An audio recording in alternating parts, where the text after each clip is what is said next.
Турнир собрал сильнейших волейболистов Баргузинской долины. Тренеры и спортсмены за личный вклад в популяризацию этого вида спорта на селе награждены почетными грамотами и благодарственными письмами Народного хурала Бурятии.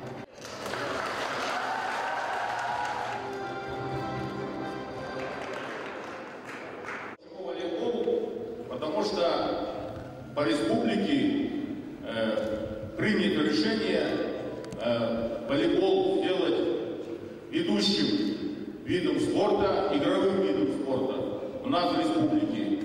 Что это значит? Значит, мы на волейбол будем выделять денежные средства.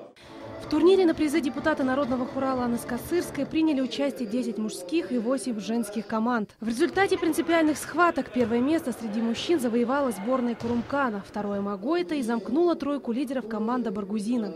Среди женщин лучшие результаты показали команды из Курумкана, Баингола и Гулюна. Александра Захарова, Баир Жигмитов, Дугар Ишеев, Вести, Бурятия.